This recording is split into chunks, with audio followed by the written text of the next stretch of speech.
Hello दोस्तों, स्वागत है आपका अपने इस चैनल पर। आज का ये सेशन बिहार बीएड संयुक्त प्रवेश परीक्षा 2022 से संबंधित है। तो दोस्तों, जो बिहार बीएड संयुक्त प्रवेश परीक्षा में कुल 5 सेक्शन से प्रश्न आते हैं। इंग्लिश, हिंदी, रीजनिंग और टीचिंग एप्टीट्यूड और जीके जीएस से। तो दोस्तों, इसमें से जीके जीएस के जो प्रश्न हैं वो कुल 40 प्रश्न होते हैं, 40 नंबर के। तो आने इस वीडियो में हम जीके जीएस के इतिहास के प्राचीन भारत से संबंधित सारे प्रश्न को कवर करने का प्रयास करेंगे। तो अगर ये वीडियो आप देख लेते हैं तो आपको विश्वास दिलाता हूँ कि इससे बाहर एक भी प्रश्न नहीं आएगा।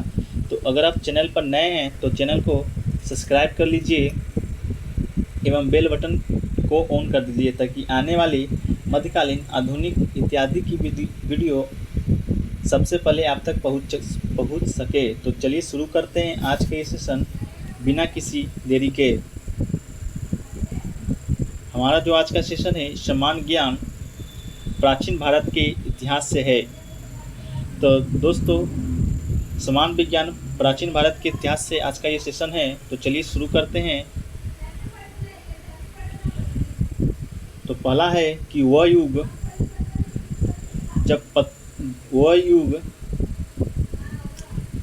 जब पत्थर के औजार उपयोग किए जाते थे तो उसे किस नाम से जाना जाता था। तो दोस्तों, उसे पाषाण युग के नाम से जाना जाता था, जिसमें पत्थर के औजार उपयोग किए जाते थे। दूसरा है कि पाषाण युग को कितने भागों में विभाजित किया गया है। तो दोस्तों, पाषाण युग को कुल 3 भागों में विभाजित किया गया है: पुरापाषाण काल, मध्य पाषाण काल और नवपाषाण काल। अगला है कि पुरापाषाण युग के मानव की आजीविका का मुख्य साधन क्या था। तो दोस्तों, पुरापाषाण के मानव की आजीविका का मुख्य साधन था शिकार व फल संग्रह। शिकार करना और फल को इकट्ठा करना पुरापाषाण के मानव की आजीविका का मुख्य साधन था। अगला प्रश्न है दोस्तों कि पाषाण युग के मानव, जिन्हें आदि मानव भी कहा जाता है, के द्वारा प्रथम आविष्कार क्या था। तो पुरापाषाण युग के मानव के द्वारा प्रथम आविष्कार था दोस्तों आग का आविष्कार। अगला प्रश्न है कि पुरापाषाण मानव द्वारा बनाया गया महत्वपूर्ण औजार क्या था। तो दोस्तों, महत्वपूर्ण औजार थे कुल्हाड़ी। अगला है कि पुरापाषाण मानव अपने सभी औजार किससे बनाते थे। तो दोस्तों, पुरापाषाण के मानव अपने सभी औजार कठोर पत्थर से बनाते थे। अगला है कि पुरापाषाण युग के शैल चित्र में सर्वाधिक चित्रांकन किसका हुआ है। तो दोस्तों, पुरापाषाण के शैल चित्रों में सर्वाधिक चित्रांकन पशुओं का हुआ है। अगला है कि भारत में नवपाषाण युग ईसा पूर्व किन वर्षों के बीच माना गया है। तो भारत में नवपाषाण युग ईसा पूर्व 4000 से 2000 ईसा पूर्व के बीच के समय को माना गया है। अगला है कि प्राचीन इतिहास के अध्ययन के संदर्भ में नवपाषाणिक शब्द का तात्पर्य क्या है। तो दोस्तों, नवपाषाणिक शब्द का तात्पर्य है आत्मनिर्भर अर्थव्यवस्था। अगला है कि पशुपालन व कृषि के बाद नवपाषाण युग का सर्वाधिक महत्वपूर्ण आविष्कार क्या था। तो दोस्तों, पशुपालन और कृषि के बाद नवपाषाण युग के सर्वाधिक महत्वपूर्ण आविष्कार था पहिया या चक्र। अगला है कि किस युग में पहली बार मातृ देवी पूजा का स्पष्ट प्रमाण मिलता है। तो दोस्तों, इसका मातृ देवी पूजा का स्पष्ट प्रमाण नवपाषाण युग में मिलता है। अगला है कि मिट्टी के बर्तन बनाने के लिए चाक का आविष्कार किस युग में हुआ। तो दोस्तों, मिट्टी के बर्तन बनाने में चाक का आविष्कार दोस्तों नवपाषाण युग में हुआ था। अगला है कि मानव के व्यवस्थित और स्थिर जीवन अथवा स्थायी जीवन का प्रारंभ किस युग में हुआ। तो दोस्तों, मानव के व्यवस्थित और स्थिर जीवन तथा स्थायी जीवन का प्रारंभ नवपाषाण युग में हुआ था। अगला प्रश्न है कि मनुष्य के कपास व ऊन काटने, कपड़ा बनाने की कला किस युग से सीखी। तो दोस्तों, मानव कपास या ऊन से कपड़ा बनाने की कला नवपाषाण युग से ही सीखी थी। अगला है कि तांबे की खोज मानव ने किस युग में की? तो दोस्तों तांबे की खोज मानव ने मध्यपाषाण युग में किया था। अगला है कि मानव ने सबसे पहले किन अनाजों की खेती शुरू की है? तो दोस्तों मानव ने सबसे पहले गेहूं और जौ की खेती प्रारंभ की है पहले। अगला है कि आदि मानव ने सबसे पहले किस पशु को पालतू बनाया? तो दोस्तों आदि मानव है जो सबसे पहले कुत्ता को पालतू बनाया था। अगला है कि चित्रकारी का प्राचीनतम साक्ष्य कहाँ से प्राप्त हुआ है? तो दोस्तों चित्रकारी का जो प्राचीनतम साक्ष्य वो भीमबेटका मध्य प्रदेश से प्राप्त हुआ है, नर्मदा नदी के किनारे से। अगला है कि प्रागैतिहासिक अवशेषों का अध्ययन करने वाला शास्त्र क्या कहलाता है? तो दोस्तों प्रागैतिहासिक अवशेषों का अध्ययन करने वाला शास्त्र आर्कियोलॉजी कहलाता है। अगला है कि मानव ने सबसे पहले किस धातु की खोज और उसके बाद उसका प्रयोग किया था? तो दोस्तों मानव ने सबसे पहले तांबा की खोज किया तथा उसका प्रयोग बाद में किया था। अगला है कि भारत के किस राज्य में अब तक सबसे अधिक 200 त्राम्पशानिक बस्तियों का पता चला है? तो दोस्तों 200 त्राम्पशानिक बस्तियों का पता चला है आपके महाराष्ट्र में। अगला है कि भारत का अब तक का सबसे बड़ा ट्राम संचय कहाँ पाया गया है? तो दोस्तों सबसे बड़ा ट्राम संचय पाया गया है मध्य प्रदेश के गुगेरिया गांव में। अगला है कि त्राम्पशानिक शैल चित्रों में मुख्य रूप से किनका चित्रांकन हुआ है? तो दोस्तों त्राम्पशानिक शैल चित्रकला में मुख्य रूप से पशुओं का चित्रांकन हुआ है। अगला है कि त्राम्पशानिक युग के पतन में किस धातु ने योगदान दिया? तो दोस्तों त्राम्पशानिक युग के पतन में कांसा धातु है उसी ने योगदान दिया था। अगला है कि संभवतः त्राम्पशान काल में पूजनीय पशु था? तो दोस्तों त्राम्पशान काल में पूजनीय पशु था आपका सार। अगला है कि रेडियोकार्बन C14 जैसी नवीन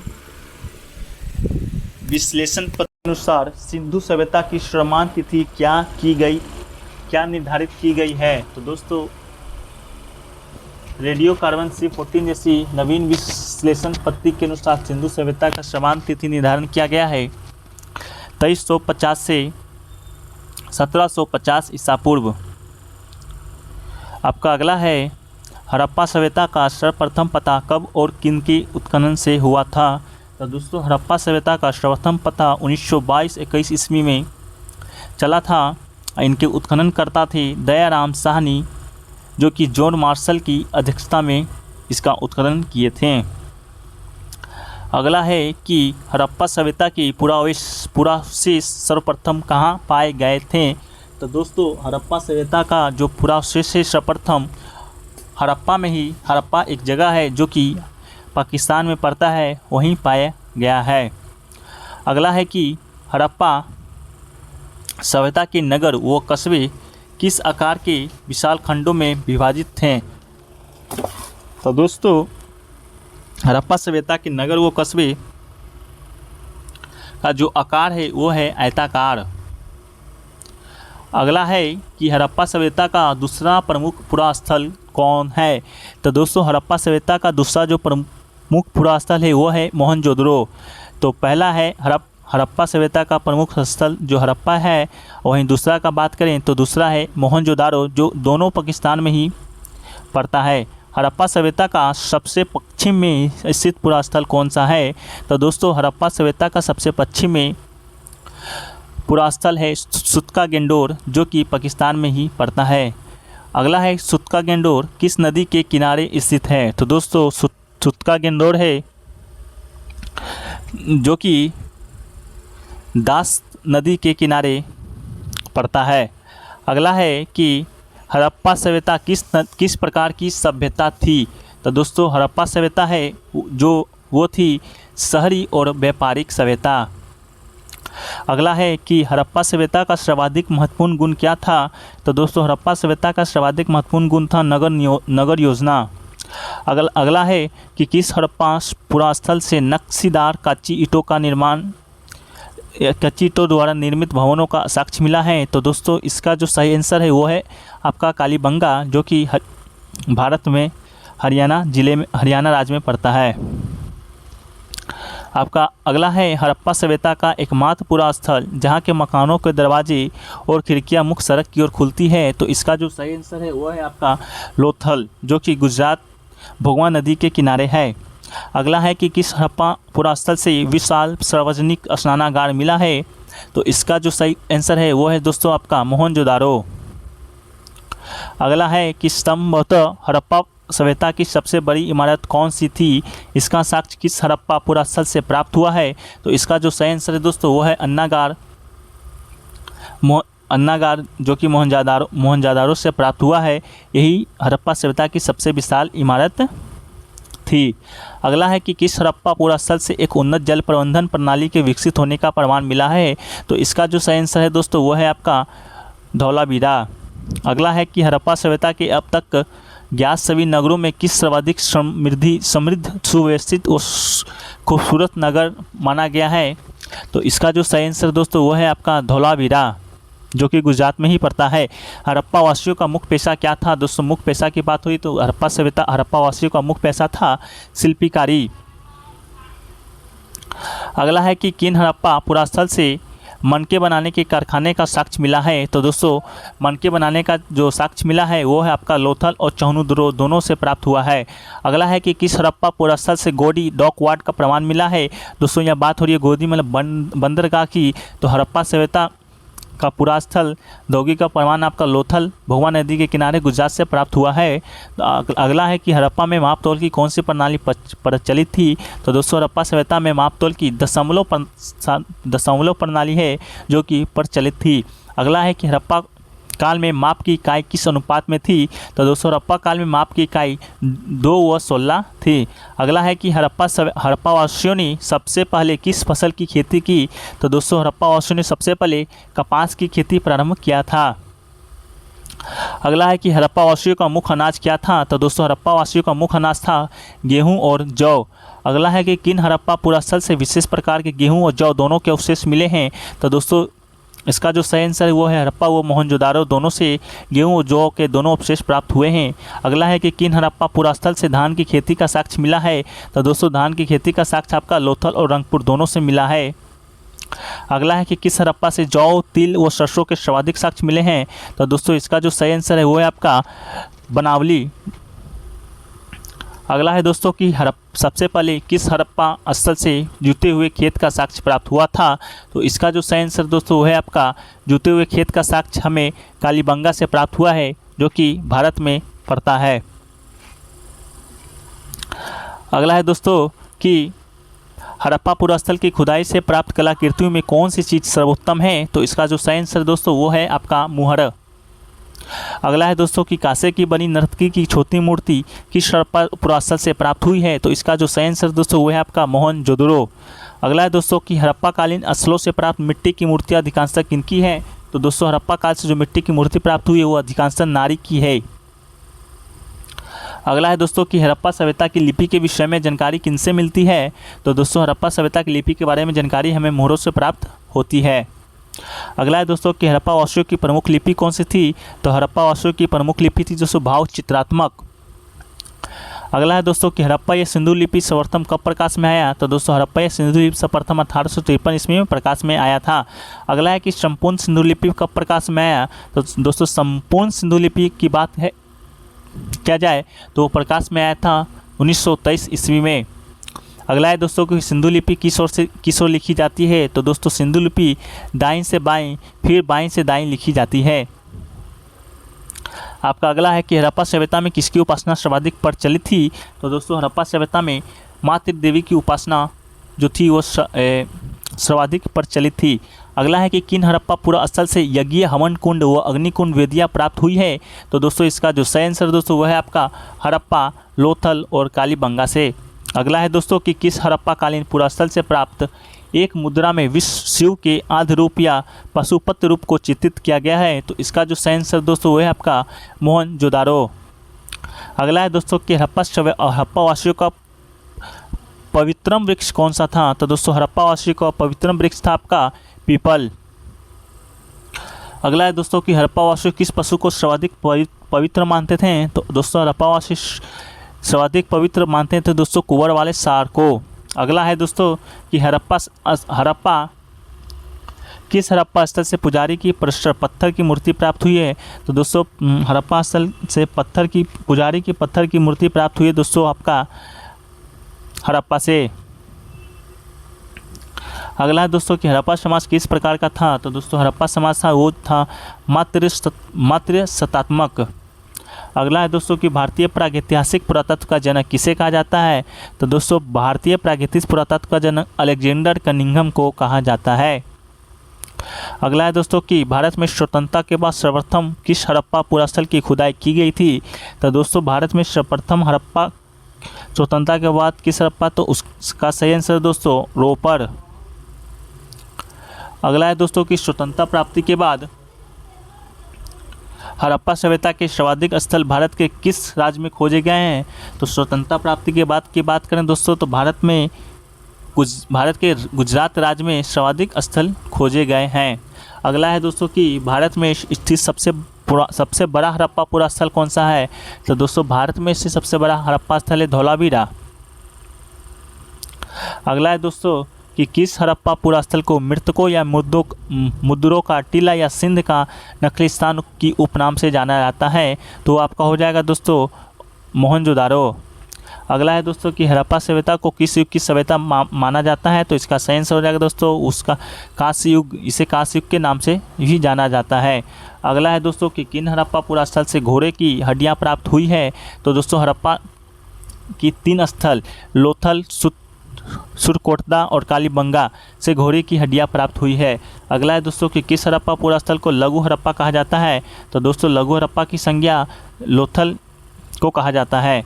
अगला है दोस्तों कि सर्वप्रथम किसने सिंधु सभ्यता को हड़प्पा सभ्यता का नाम दिया? तो दोस्तों इसका जो सही आंसर दोस्तों उसका है सर जॉन मार्शल। अगला है दोस्तों कि किन विद्वानों ने वैदिक काल का विभाजन कितने भागों में किया था और कौन कौन? तो दोस्तों विद्वानों ने वैदिक काल का विभाजन 2 भागों में किया था, पहला ऋग्वैदिक, दूसरा उत्तर वैदिक। अगला है दोस्तों कि जिस काल में ऋग्वेद की रचना हुई है उसे क्या कहा जाता है? तो दोस्तों ऋग्वेद की रचना हुई है उसे ऋग्वैदिक काल कहा जाता है। अगला है दोस्तों कि कब से कब तक के काल को ऋग्वैदिक काल माना जाता है? तो दोस्तों 1500 से 1000 ईस्वी के काल को ऋग्वैदिक काल माना जाता है और उत्तर वैदिक काल दोस्तों 1000 से 600 ईस्वी पूर्व तक के काल को उत्तर वैदिक काल माना जाता है। अगला है दोस्तों कि जिस काल में ऋग्वेद के अतिरिक्त अन्य तीनों वेद ब्राह्मण ग्रंथ, आरण्यक तथा उपनिषद की रचना किया उसे कहा जाता है? तो दोस्तों उसे उत्तर वैदिक काल कहा जाता है। और दोस्तों कब से कब तक उत्तर वैदिक काल माना जाता है? तो दोस्तों 1000 से 600 ईस्वी पूर्व तक के समय को उत्तर वैदिक काल माना जाता है। अगला है दोस्तों कि वैदिक काल में भारत के निवासियों को क्या कहा जाता है? तो दोस्तों वैदिक काल में भारत के निवासियों को आर्य कहा जाता है। अगला है दोस्तों कि आर्यों के मूल निवास संबंधी मान्य सिद्धांत के अनुसार आर्यों का मूल निवास स्थान कहाँ था? तो दोस्तों आर्य का जो मूल निवास स्थान था वो था आपका मध्य प्रदेश वेक्टेरिया में। अगला है कि आर्यों के मूल निवास संबंधी सर्वाधिक मान्य सिद्धांत मध्य एशिया का सिद्धांत किस विद्वानों के द्वारा दिया गया है? तो इसका सिद्धांत जो दिया गया है दोस्तों प्रोफेसर मैक्स मूलर के द्वारा। अगला है दोस्तों कि आर्य शब्द आर्यों के विषय में प्रारंभिक जानकारी किससे मिलती है? तो दोस्तों आर्य शब्द आर्यों के विषय की प्रारंभिक जानकारी हमें ऋग्वेद से प्राप्त होती है। अगला है कि आर्य शब्द का अर्थ क्या है? तो दोस्तों आर्य शब्द का अर्थ है श्रेष्ठ या उच्च वंश। वही बात करें दोस्तों आर्यों की भाषा क्या है? तो आर्यों की भाषा है संस्कृत। और भारत में आने वाले आर्य क्या कहलाते हैं? तो भारत में आने वाले आर्य को इंडो आर्य कहा जाता है। वहीं आगे है दोस्तों कि आर्य भारत में सबसे पहले कहाँ बसे? तो आर्य भारत में सबसे पहले पंजाब सप्त सिंधु प्रदेश में बसे थे। अगला है दोस्तों कि वैदिक समाज कितने भागों में विभाजित है? तो दोस्तों वैदिक समाज है 4 भागों में विभाजित है। पहला ब्राह्मण, दूसरा है क्षत्रिय, तीसरा है वैश्य, चौथा है शूद्र। अगला है दोस्तों कि आरंभ अर्थात ऋग्वेदिक काल में समाज का वर्गीकरण किस आधार पर होता था। तो दोस्तों आरंभ ऋग्वेदिक समाज का वर्गीकरण है वो होता है दोस्तों व्यवसाय के आधार पर वर्गों में बांटा जाता था। अगला है दोस्तों कि कालांतर में उत्तर वैदिक काल में समाज का वर्गीकरण किस आधार पर होने लगा। तो दोस्तों कालांतर में उत्तर वैदिक काल में समाज का विभाजन जन्म से होने लगा, जो कि ऋग्वेदिक काल में व्यवसाय के था। अब उत्तर वैदिक में आकर जन्म से ही वर्गीकरण का आधार होने लगा था। अगला है कि वैदिक काल में आर्य का कितना भाग कर के रूप में दिया जाता है। तो दोस्तों आर्य काल में टोटल 1/16 भाग कर के रूप में दिया जाता है। अगला है दोस्तों कि वैदिक काल में लेन देन की तथा व्यापार की कौन सी प्रणाली प्रचलित थी। तो दोस्तों वैदिक काल में वस्तु विनिमय प्रणाली प्रचलित थी। अगला है कि वैदिक काल में शिक्षा कहाँ दी जाती है। तो दोस्तों वैदिक काल में शिक्षा दी जाती है गुरुकुल में। अगला है दोस्तों कालांतर में अर्थात उत्तर वैदिक काल में आर्यों की सर्वाधिक प्रिय देवता कौन है। तो आर्यों की सर्वाधिक प्रिय देवता है दोस्तों प्रजापति।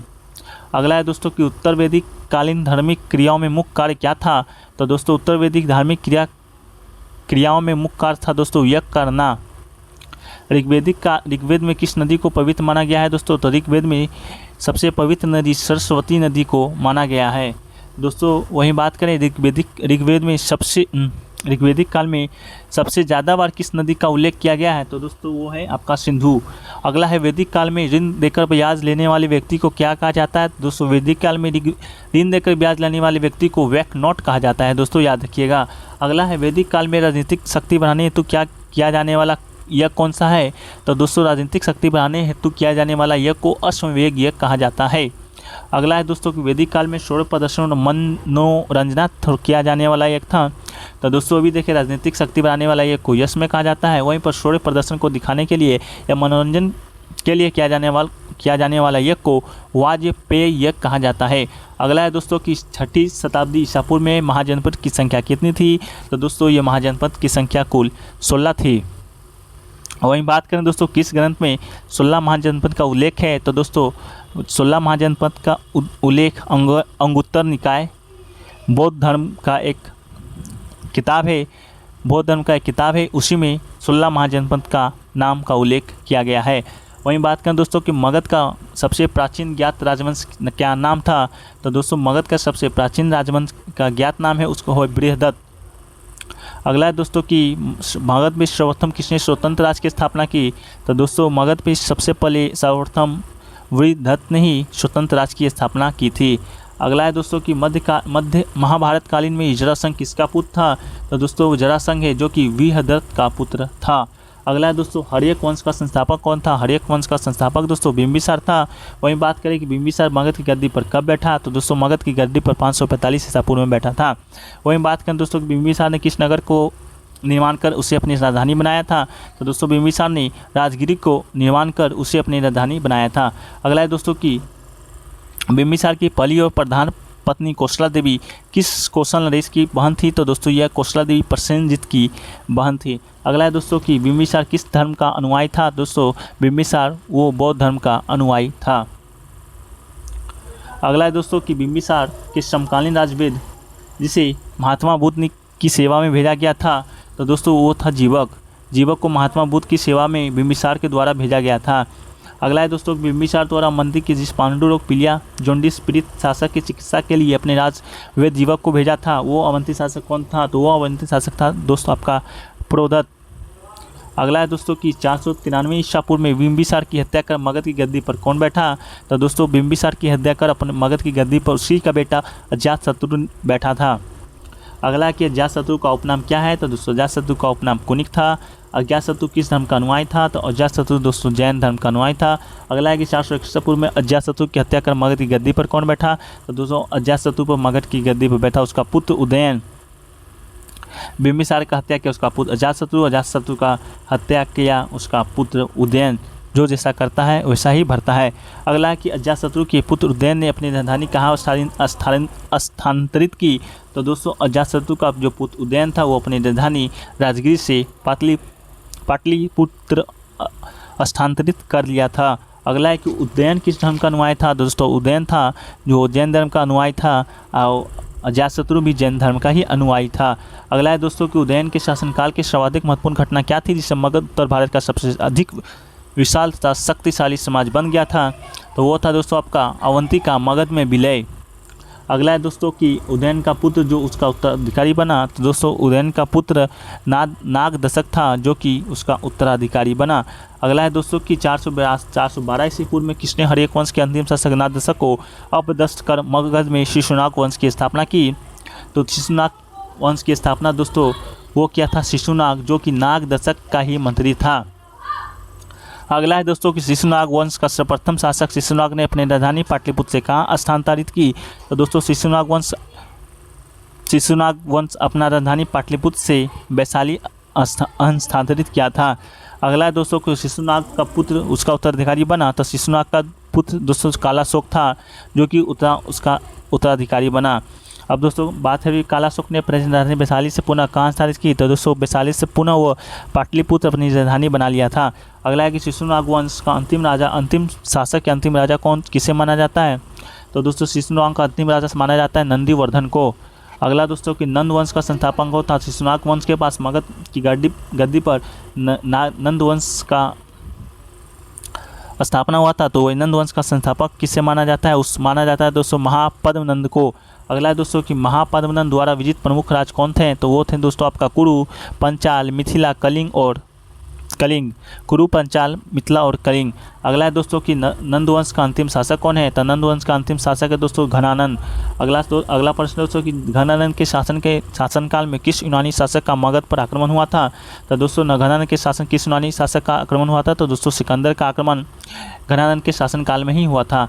अगला दोस्तों कि घनानंद को युद्ध में पराजित कर किसने मौर्य वंश की स्थापना की? तो दोस्तों मौर्य वंश की स्थापना चंद्रगुप्त मौर्य ने की थी घनानंद को हराकर। अगला है दोस्तों कि मगध साम्राज्य के विस्तार की शुरुआत किस विजय से हुई तथा इसका अंत हुआ?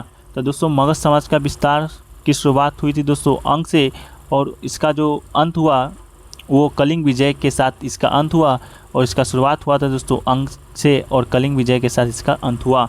अगला है कि मगध पर शासन करने वाला प्रथम गैर क्षत्रिय राजवंश कौन था?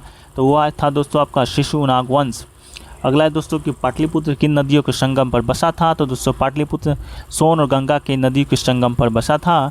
अगला है दोस्तों कि प्राचीन काल में कुसुमपुर किस नगर का दूसरा नाम था? दोस्तों तो कुसुमपुर आपका पाटलिपुत्र नगर का दूसरा नाम था। अगला है दोस्तों राजगीर का निर्माण किस शासक ने करवाया था? तो दोस्तों राजगीर का निर्माण आपका बिंबिसार ने करवाया था। अगला प्रश्न दोस्तों कि मगध साम्राज्य का सर्वाधिक विस्तार किसने किया था? दोस्तों तो मगध साम्राज्य का सर्वाधिक विस्तार किया था दोस्तों आपका महापद्मनंद ने। अगला है दोस्तों कि बिंबिसार के राजवेद जीवक के आयुर्वेद की शिक्षा कहाँ से ली थी? तो दोस्तों मगध के बिंबिसार के राजवेद जीवक व आयुर्वेद की शिक्षा तक्षशिला से ली थी। अगला है दोस्तों कि सिकंदर का जन्म कब हुआ था? वो किसका पुत्र था? तो दोस्तों सिकंदर का जन्म हुआ था 356 ईसा पूर्व में, वो फिलिप द्वितीय का पुत्र था। अगला है दोस्तों कि फिलिप द्वितीय कहाँ का शासक था? तो दोस्तों फिलिप द्वितीय है वो था मक्का दुनिया का शासक। अगला है दोस्तों कि फिलिप द्वितीय की मृत्यु के बाद कितने वर्ष की अल्प आयु में सिकंदर महान मकदुनिया का शासक बना? तो दोस्तों इसका जो सही उत्तर है वो है आपका 20 वर्ष। 20 वर्ष की आयु में सिकंदर मकदुनिया का शासक बना था। अगला है कि सिकंदर ने भारत विजय अभियान का शुरुआत कब किया? तो दोस्तों सिकंदर ने भारतीय विजय अभियान का शुरुआत किया था 356 ईसा पूर्व में। अगला है दोस्तों कि सिकंदर महान का मुख्य सेनापति कौन था? तो सिकंदर महान का मुख्य सेनापति था दोस्तों सेल्यूकस निकेटर। अगला है कि सिकंदर महान के भारत आक्रमण के समय उत्तर भारत पर किस वंश का शासन था और वहाँ का शासक कौन था? तो दोस्तों सिकंदर महान के भारत के समय उत्तर भारत पर शासन था पुरु राजवंश का, और उसका शासक था पोरस। अगला है दोस्तों कि इस पोरस और सिकंदर के बीच हुई युद्ध को किस नाम से जाना जाता है? तो दोस्तों पोरस और सिकंदर के बीच हुए युद्धों को हाइडेस्पिस का युद्ध के नाम से जाना जाता है। दोस्तों अगला है कि हाइडेस्पिस का भारतीय नाम क्या है? तो दोस्तों इसका जो भारतीय नाम है वो वितस्ता या झेलम है। अगला है कि सिकंदर अपने द्वारा विजित भारतीय प्रदेशों को अपने किस सेनापति को सौंपकर यूनान के लिए प्रस्थान कर गया? तो दोस्तों वह है आपका सेल्यूकस को सौंपकर वो अपना यूनान चला गया था। अगला है दोस्तों कि सिकंदर की अकाल मृत्यु के बाद बेबीलोन में बेबीलोन का राज किसे प्राप्त हुआ। तो दोस्तों सिकंदर का जो मृत्यु है वो अब अचानक से हो गया था। उसके बाद बेबीलोन पर सेल्यूकस निकेटर को बेबीलोन का राज प्राप्त हुआ था। अगला है दोस्तों कि सिकंदर का आक्रमण नामक ग्रंथ का लेखक कौन है। तो सिकंदर का आक्रमण नामक ग्रंथ का लेखक है आपका दोस्तों एरियन। अगला है दोस्तों कि Alexandria of the area questions अर्थात आधुनिक कंधार नगर की स्थापना किसने की थी। तो दोस्तों ये आपका हो जाएगा सिकंदर ने। अगला है कि मौर्य वंश का इतिहास जानने के लिए विदेशी विवरणों में सर्वाधिक महत्वपूर्ण कौन सा है, इसका लेखक कौन है। तो इसका लेखक है दोस्तों इंडिका और पुस्तक इंडिका और लेखक है मेगास्थनीज। अगला है दोस्तों कि मौर्य समाज का संस्थापक कौन था। तो दोस्तों मौर्य समाज का संस्थापक था आपका चंद्रगुप्त मौर्य। अगला है चंद्रगुप्त का जन्म कब हुआ था, उसकी माता का क्या नाम था। तो चंद्रगुप्त का जन्म हुआ था दोस्तों 345 ईसा पूर्व में, उसके माता का नाम था मूरा। अब आगे दोस्तों कि चंद्रगुप्त को शिक्षा कहाँ से प्राप्त हुई। तो चंद्रगुप्त को शिक्षा प्राप्त हुई दोस्तों तक्षशिला से। दोस्तों तक्षशिला में चंद्रगुप्त के शिक्षक कौन थे, जिसकी मदद से विशाल सेना तैयार किया था। तो चंद्रगुप्त के विशेष शिक्षक थे आपका चाणक्य। अगला है दोस्तों कि राजा बनने के लिए सबसे पहले चंद्रगुप्त अभियान किस राष्ट्र के विरुद्ध आरंभ किया था, जो असफल रहा। तो दोस्तों मगध के विरुद्ध ही शुरू किया था, जो कि असफल रहा था। अगला है कि राजा बनने के पहले चंद्रगुप्त का पहला सफल अभियान किस राज्य के विरुद्ध था। इस अभियान में उसने किन्हें पराजित किया। तो दोस्तों वो है आपका पंजाब व सिंध और यूनानी। अगला है दोस्तों कि किसके विरुद्ध सफलता ने चंद्रगुप्त मौर्य को संपूर्ण उत्तर भारत का स्वामी बना दिया। तो दोस्तों इसका जो सही आंसर है वो है आपका घनानंद। अगला है चंद्रगुप्त का मगध की गद्दी पर कब बैठा था। चंद्रगुप्त मगध की गद्दी पर 322 ईस्वी पूर्व में बैठा था। अगला है दोस्तों कि चंद्रगुप्त मौर्य का राज्याभिषेक किसने किया। तो इसका राज्याभिषेक किया था दोस्तों चाणक्य ने। अगला है दोस्तों कि सेल्यूकस निकेटर ने चंद्रगुप्त मौर्य के दरबार में अपना राजदूत नियुक्त किया था। तो सेल्यूकस निकेटर ने चंद्रगुप्त मौर्य के दरबार में मेगास्थनीज को दरबार नियुक्त किया था। अगला है चंद्रगुप्त मौर्य प्रारंभ में किस धर्म का अनुयायी था। तो प्रारंभ में यह ब्राह्मण धर्म का अनुयायी था, जो जीवन के अंतिम समय में यह जैन धर्म स्वीकार कर लिया था। अगला है दोस्तों कि श्रवण बेलगोला में चंद्रगुप्त की मृत्यु कब और किस कारण हुई। तो दोस्तों इसका जो मृत्यु है 298 ईसा पूर्व में उपवास के कारण हो गई थी। दोस्तों बिंदुसार मगध की गद्दी पर कब बैठा। तो बिंदुसार चंद्रगुप्त मौर्य का बेटा था, वो मगध की गद्दी पर उसकी मृत्यु के पश्चात 298 ईसा पूर्व में बैठ गया था। अगला है दोस्तों कि वायु पुराण में बिंदुसार को क्या कहा जाता है। दोस्तों वायु पुराण में बिंदुसार को भद्रसार या वारिसार कहा जाता है।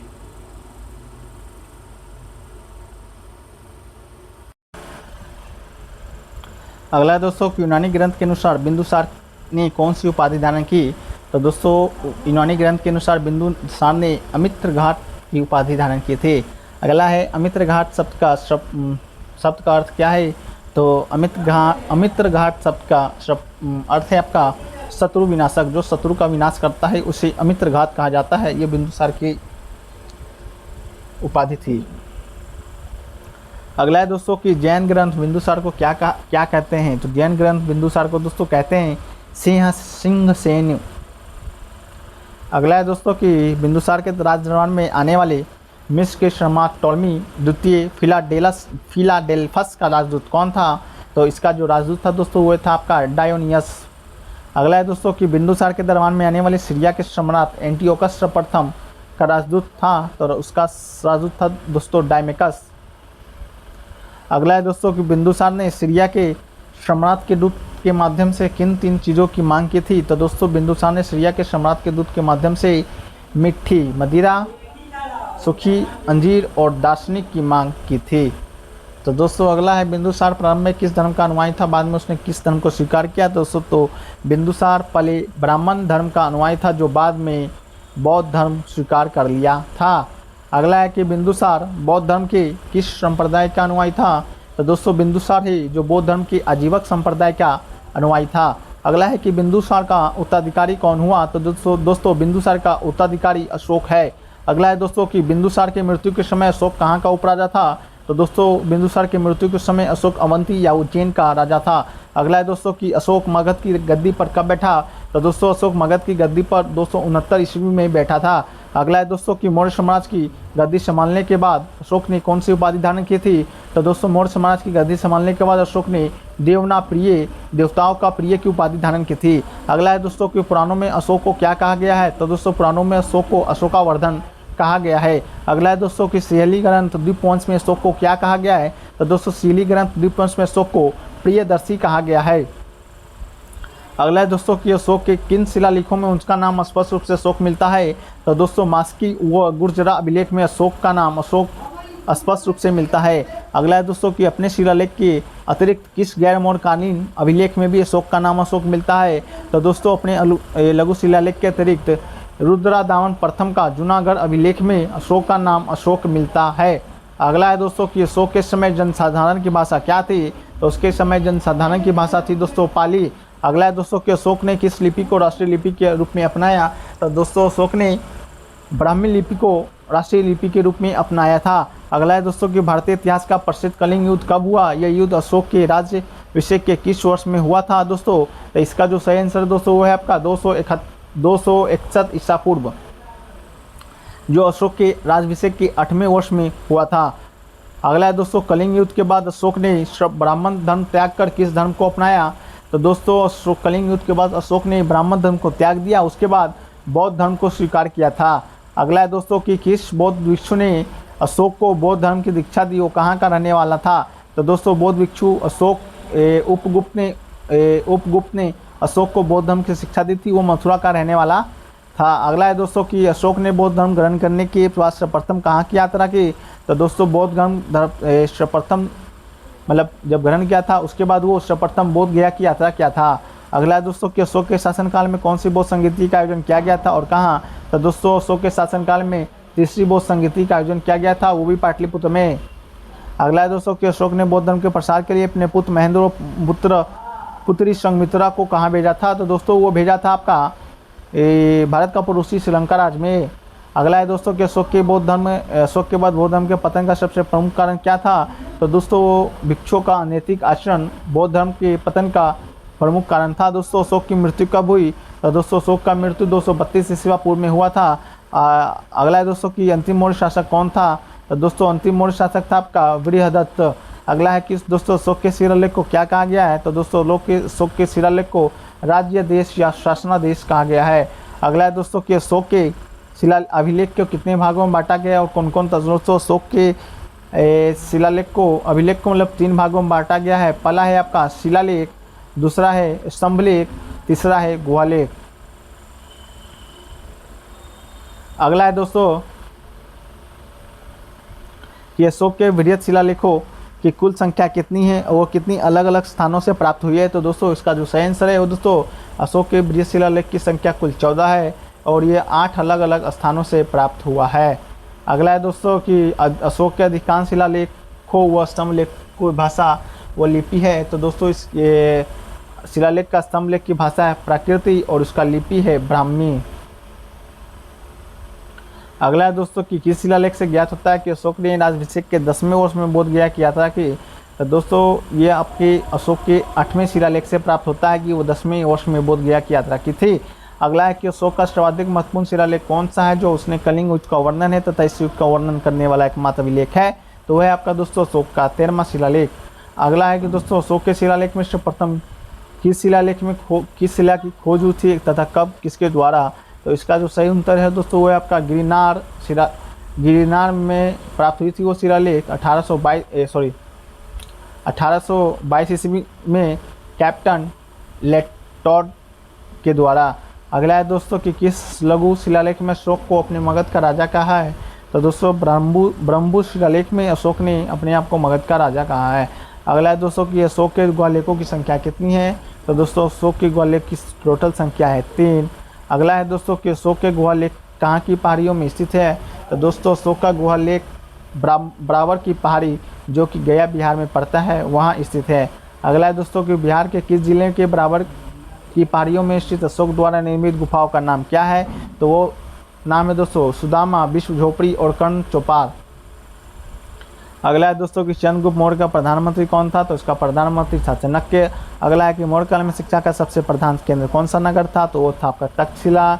अगला है किस मौर्य शासक ने सबसे पहले दक्षिण भारत पर विजय प्राप्त की थी, वो था चंद्रगुप्त मौर्य। अगला है कि पाटलिपुत्र को सर्वप्रथम किस मौर्य शासक ने राजधानी बनाया था, वो बनाया था आपका चंद्रगुप्त मौर्य। अगला है कि नंद वंश के पतन तथा मौर्य साम्राज्य की जानकारी नाटक ग्रंथ मुद्रा राक्षस के लेखक कौन है, तो मुद्रा राक्षस के लेखक है आपका विशाख दत्त।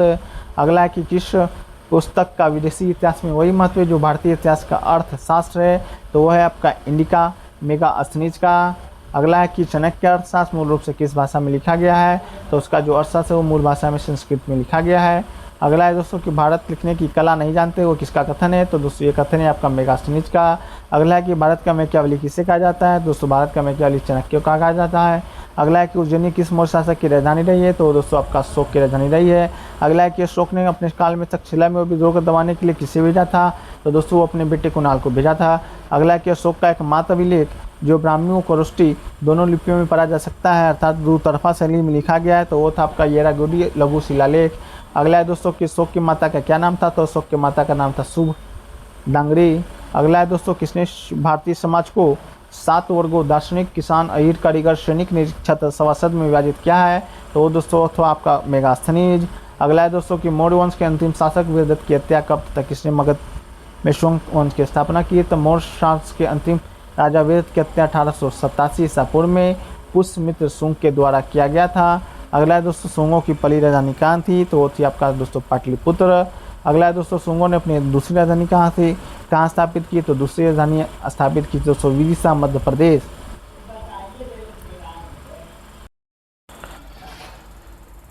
अगला है दोस्तों कि पुष्यमित्र के शासनकाल में पहली बार किसके नेतृत्व में यूनानियों ने आक्रमण किया था, तो ये आक्रमण किया था दोस्तों डेमेट्रियस के नेतृत्व में।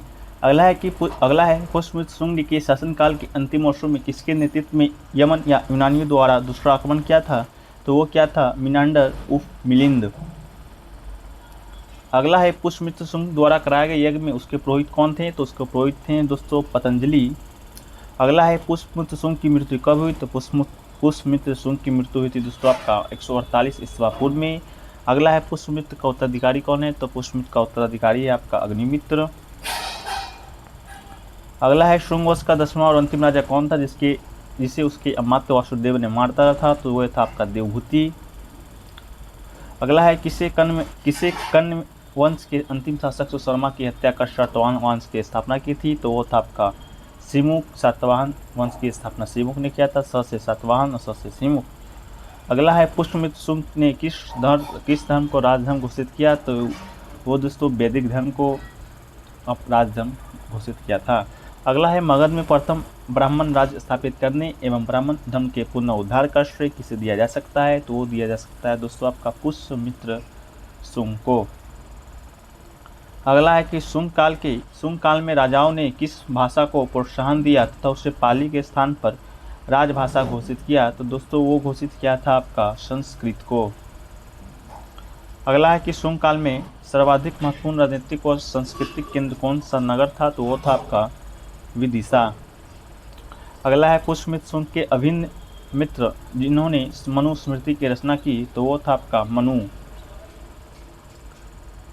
अगला है कि पुष्यमित्र शुंग के अभिन्न मित्र जिन्होंने महाभाष्य नाम से पाणिनि की प्रसिद्ध रचना अष्टाध्यायी पर भाष्य टीका लिखा, वो थे आपकी पतंजलि। अगला है कि किस ग्रंथ से शुंग काल की न्याय व्यवस्था की जानकारी मिलती है, तो वो मिलती है आपके मनुस्मृति से। अगला है कि कर्ण वंश की जानकारी के लिए सर्वाधिक महत्वपूर्ण स्रोत है, तो वो है आपका हर्षचरित। अगला है सातवाहन शासकों की राजधानी कहाँ थी, तो वो थी आपका प्रतिष्ठान। अगला है सातवाहन की लिपि क्या थी, तो वो थी आपकी ब्राह्मी। अगला है सातवाहन वंश का सबसे बड़ा तथा पराक्रमी शासक कौन था, तो वो था आपका गौतम पुत्र शतकर्णी। अगला है कि सिंधु या शिप्तक नाम से किस सातवाहन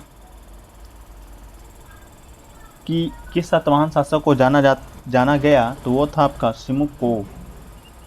अगला है सातवाहन वंश का पहला शासक जिसने 7 कनों की उपाधि दान की, तो वो तो आपका शतकर्णी प्रथम। अगला है किस ग्रंथ में सातवाहनों को मलेच्छ कहा गया है, तो वो है दोस्तों आपका महाभारत में सातवाहनों को मलेच्छ कहा गया है। अगला है दोस्तों कि किस स्तूप के द्वार पर शतकर्णी प्रथम का नाम उल्लेखित है, तो वो दोस्तों आपका है सांची स्तूप।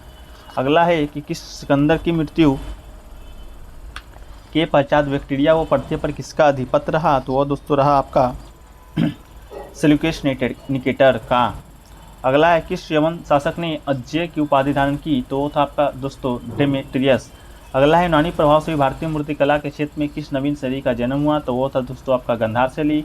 अगला है दोस्तों कि सबसे पहले भारत में विशुद्ध संस्कृति में लिखा गया लंबा अभिलेख कौन सा है, इसके पहले के सभी अभिलेख किस भाषा में थे, तो वो थे दोस्तों आपका रुद्रराव दामन का प्रथम जूनागढ़, जो कि प्राकृत भाषा में लिखा गया था। अगला है कि भारत में काव्य रूप में लिखा गया प्रथम अभिलेख है, तो वो है दोस्तों आपका रुद्रराव दामन का जूनागढ़ का अभिलेख। अगला है दोस्तों कि किस शासक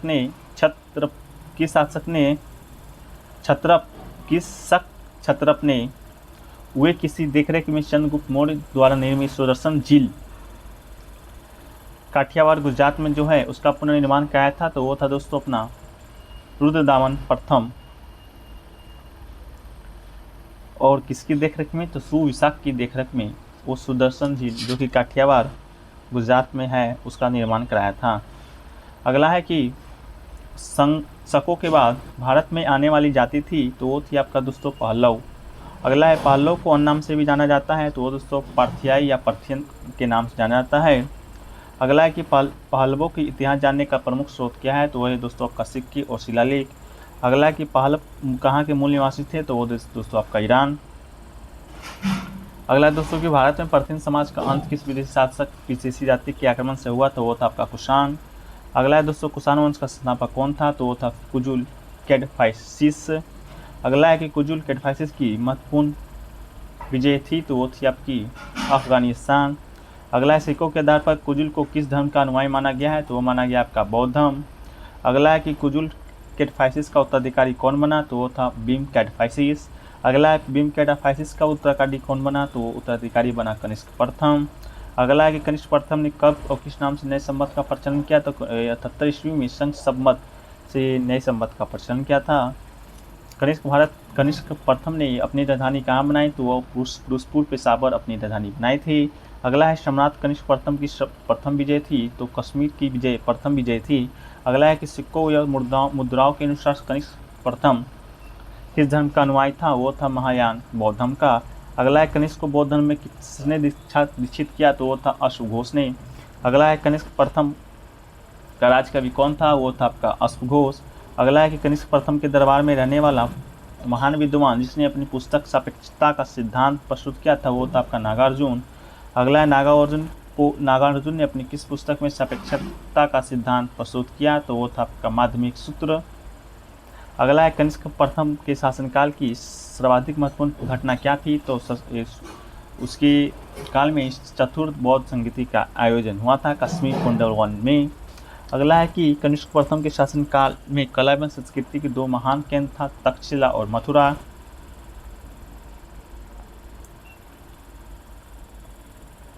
अगला है दोस्तों कनिष्क प्रथम के शासनकाल में कला के क्षेत्र में किन दो शैलियों का विकास हुआ, तो गांधार शिला और मथुरा कला का विकास हुआ था।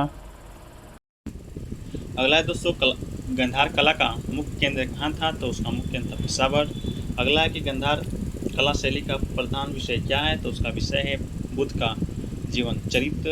अगला है कि गांधार कला का सर्वोत्तम उदाहरण है, तो गांधार कला का सर्वोत्तम उदाहरण है बामियान की बुद्ध मूर्ति, जो कि बामियान अफगानिस्तान में स्थित है। अगला है कि कनिष्क भारत द्वारा निर्मित कनिष्क चैत्य कहाँ स्थित है, तो वो चैत्य आपका स्थित है दोस्तों पेशावर में। अगला है कि बौद्ध धर्म का रामायण किस ग्रंथ को कहा गया है, तो दोस्तों बौद्ध का रामायण कहा गया है आपको बुद्ध चरित्र को। अगला है कि बुद्ध चरित्र के रचनाकार कौन है, तो दोस्तों बुद्ध चरित्र के रचनाकार है आपका अश्वघोष। अगला है कि दोस्तों अश्वघोष के गुरु कौन थे, तो अश्वघोष के गुरु थे आपको वसुमित्र। अगला है दोस्तों कि बौद्ध धर्म के विश्वकोश किस ग्रंथ को कहा गया है, तो दोस्तों बौद्ध धर्म के विश्वकोश कहा गया है महाविभाष सूत्र को। अगला है दोस्तों आधुनिक चिकित्सा विज्ञान का पितामह किस विधान को कहा गया है, तो दोस्तों वो कहा गया है चरक को। अगला है दोस्तों कि कुषाण काल में सबसे अधिक विकास किस क्षेत्र में हुआ, तो दोस्तों वो आपका वास्तुकला के क्षेत्र में। अगला है किस कुषाण शासक ने सर्वाधिक स्वर्ण मुद्राएं जारी की थी, तो वो था आपका भीम कैडफाइसिस। अगला है कि गुप्त समाज का संस्थापक कौन है, तो वह है आपका श्रीगुप्त। अगला है कि श्रीगुप्त ने कौन सी उपाधि धारण की, तो वो थी महाराज की उपाधि धारण की थी। अगला है घटोत्कच का उत्तराधिकारी कौन है, तो घटोत्कच का उत्तराधिकारी आपका है दोस्तों चंद्रगुप्त प्रथम। अगला है कि चंद्रगुप्त प्रथम ने किस ऋषि राजकुमारी से विवाह किया था, वो था कुमारी देवी से।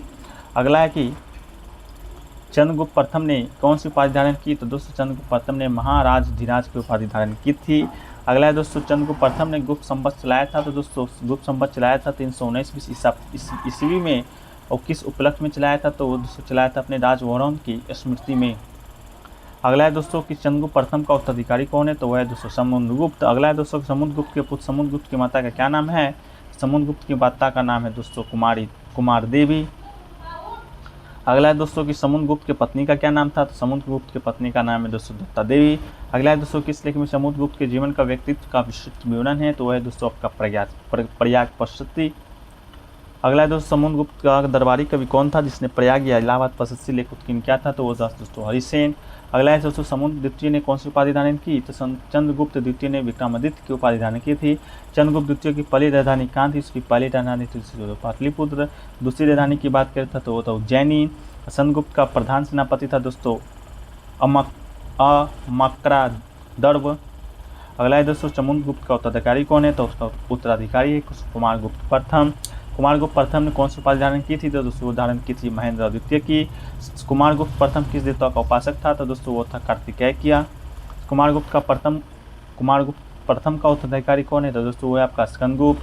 अगला है दोस्तों कि स्कंदगुप्त के किस अभिलेख के उसके वहीनों मलेच्छों के युद्ध के विषय में जानकारी मिलती है, तो दोस्तों मिलती है भिटारी स्तंभ अभिलेख जो कि गाजीपुर उत्तर प्रदेश में पड़ता है। अगला है दोस्तों कि हुनों को पराजित करने के बाद स्कंदगुप्त ने कौन सी उपाधि धारण की थी, तो दोस्तों वो धारण की थी विक्रमादित्य की। अगला है दोस्तों स्कंदगुप्त ने किस मौर्यकालीन झील का पुनः उद्धार कराया था, तो वो कराया था आपका दोस्तों सुदर्शन झील का। अगला है दोस्तों स्कंदगुप्त की मृत्यु कब हुई, तो दोस्तों स्कंदगुप्त की मृत्यु हुई थी 467 ईस्वी में। अगला है दोस्तों स्कंदगुप्त का उत्तराधिकारी कौन है, तो स्कंदगुप्त का उत्तराधिकारी है दोस्तों पुरुगुप्त। नेक्स्ट है दोस्तों कि गुप्तकालीन शासन प्रणाली किस प्रकार की थी, तो वो दोस्तों थी आपका राजतंत्रात्मक। अगला है दोस्तों कि गुप्तकालीन प्रशासन में सबसे छोटी प्रशासनिक इकाई क्या थी, तो वो थी दोस्तों ग्राम। अगला है कि गुप्त काल में राजकीय आय का सबसे प्रमुख स्रोत क्या था दोस्तों, तो वो था आपका भूमिकर। गुप्त काल में सर्वाधिक महत्वपूर्ण उद्योग कौन सा था, महत्वपूर्ण उद्योग था दोस्तों वस्त्र उद्योग। गुप्त काल में लोकप्रिय देवता, तो लोकप्रिय देवता था दोस्तों विष्णुदेव। गुप्त काल किस लिए प्रसिद्ध था, तो दोस्तों कला स्थापत्य के लिए प्रसिद्ध था। गुप्त काल में कला के दो प्रमुख केंद्र कौन है, तो पहला है मथुरा व सारनाथ। दूसरा नेक्स्ट दोस्तों कि गुप्तकालीन चित्रकला के सर्वोत्तम उदाहरण कहाँ देखने को मिलते हैं, तो देखने को आपको मिलेंगे दोस्तों अजंता एवं बाघ की गुफा जो कि मध्य प्रदेश में है। नेक्स्ट दोस्तों कि गुप्त शासक ने मुद्रा किस धातु की चलाई, तो दोस्तों गुप्त शासक ने मुद्रा चलाई थी दोस्तों स्वर्ण जाति की सोने की। गुप्त काल की मुद्राएं पर अंकित मूर्ति का क्या स्पष्ट करती है, तो दोस्तों यह स्पष्ट करती है सम्राटों की मनोवृत्ति। अगला है दोस्तों गुप्त काल का जन्मदाता किसे माना जाता है, तो दोस्तों ये माना जाता है आपका चंद्रगुप्त प्रथम को। अगला है दोस्तों कि समुद्रगुप्त को किस प्रकार की मुद्राएं सर्वाधिक लोकप्रिय थी, तो वो थी आपकी गरुड़ की। अगला है दोस्तों कि गुप्त शासक में सर्वप्रथम किसने शीशे के सिक्के को परिचालन कराया, तो वो कराया था दोस्तों चंद्रगुप्त द्वितीय ने। अगला है कि गुप्त शासक में सर्वप्रथम सोने का सिक्का कौन चलाया था, गुप्त शासक में सर्वप्रथम सोने का सिक्का चलाया था आपका दोस्तों समुद्रगुप्त प्रथम। अगला है दोस्तों कि सर्वप्रथम किस गुप्त शासक ने चांदी का सिक्का चलाया, तो दोस्तों चांदी का सिक्का चलाया था चंद्रगुप्त द्वितीय। चंद्रगुप्त द्वितीय ने चांदी का सिक्का जारी किया था। अगला है दोस्तों कि गुप्तकालीन लोह कला का सर्वोत्तम उदाहरण दोस्तों लोह कला का सर्वोत्तम उदाहरण है महरौली लोह स्तंभ। अगला है महरौली लोह स्तंभ जो दिल्ली में है किस गुप्त शासक से संबंधित है, तो वह है दोस्तों आपका चंद्रगुप्त द्वितीय से। अगला है दोस्तों गुप्त काल में शिक्षा का दो प्रमुख केंद्र है, तो दो प्रमुख केंद्र है दोस्तों पहला है पाटलिपुत्र, दूसरा है उज्जैनी। अगला दोस्तों है कि गुप्त काल के दो प्रसिद्ध विश्वविद्यालय कौन है, तो दोस्तों गुप्त काल में दो प्रसिद्ध विश्वविद्यालय थे, पहला है तक्षशिला, दूसरा है नालंदा। अगला है दोस्तों गुप्त काल को किस भाषा के साहित्य का स्वर्णिम माना जाता है, तो दोस्तों इसे संस्कृत भाषा के साहित्य का स्वर्णिम माना जाता है। अगला है दोस्तों कि चंद्रगुप्त द्वितीय के दरबार में रहने वाले विद्वानों में संस्कृत भाषा का सबसे प्रसिद्ध विद्वान कौन था, तो वो था दोस्तों आपका कालिदास। अगला है गुप्त संवत का प्रारंभ किस गुप्त शासक ने कब किया था? तो दोस्तों वो किया था आपको 319 ईस्वी चंद्रगुप्त प्रथम ने। अगला है दोस्तों कि संस्कृत साहित्य का सर्वोत्तम गीत काव्य किसे माना जाता है? तो उससे माना जाता है दोस्तों मेघदूतम को। अगला है दोस्तों कि वियोग श्रृंगार की अति उत्कृष्ट रचना व्यंग्यदूतम के रचनाकार कौन है? तो वो दोस्तों हैं आपका कालिदास। अगला है दोस्तों कि पंचतंत्र पर आधारित गुप्तकालीन कथा साहित्य हितोपदेश के रचनाकार कौन है? तो वह है दोस्तों आपका नारायण पंडित। अगला है दोस्तों कि गुप्तकालीन कथा साहित्य पंचतंत्र जिसकी गणना संसार के सर्वाधिक प्रचलित ग्रंथ बाइबल के बाद दूसरे स्थान पर की जाती है कि उसके रचनाकार कौन है? तो दोस्तों पंचतंत्र की रचना किया था दोस्तों विष्णु शर्मा ने। अगला है दोस्तों कि गुप्तकालीन व्याकरण ग्रंथ अमरकोश के रचनाकार कौन है? तो दोस्तों अमरकोश के रचनाकार है अमर सिंह। अगला है कि गुप्तकालीन व्याकरण ग्रंथ चंद्र व्याकरण के रचनाकार कौन है? तो दोस्तों चंद्र व्याकरण के रचनाकार है चंद्रगोमनी। अगला है कि गुप्त काल का सबसे बड़ा गणित किन्हें माना जाता है? तो दोस्तों गुप्त काल का सबसे बड़ा गणित माना जाता है आर्यभट्ट को।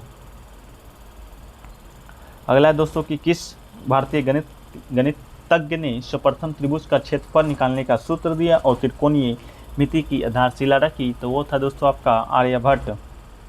अगला है दोस्तों कि सर्वप्रथम किस भारतीय विद्वान ने भारतीयों को गणित के दशमलव सिद्धांत से परिचित करवाया? तो वो था दोस्तों आपका आर्यभट्ट। और शून्य का आविष्कार भी आर्यभट्ट ने किया था। भारतीय ज्योतिष का संस्थापक भी आर्यभट्ट को ही कहा जाता है।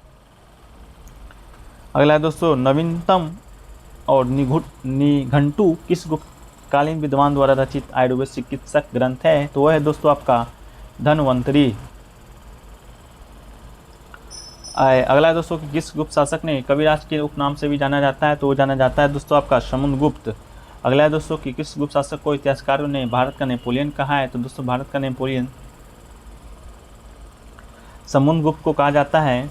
और भारत का नेपोलियन समुद्रगुप्त को कहा था दोस्तों इतिहासकार B.A. स्मिथ ने।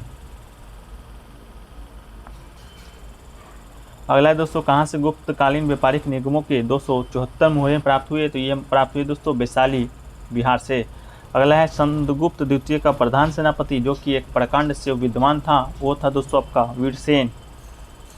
अगला है दोस्तों कि महात्मा बुद्ध की गुप्तकालीन 5 से 7 फीट ऊंची ट्राम मूर्ति कहाँ से मिली है? तो ये मिली है दोस्तों आपका नालंदा बिहार से।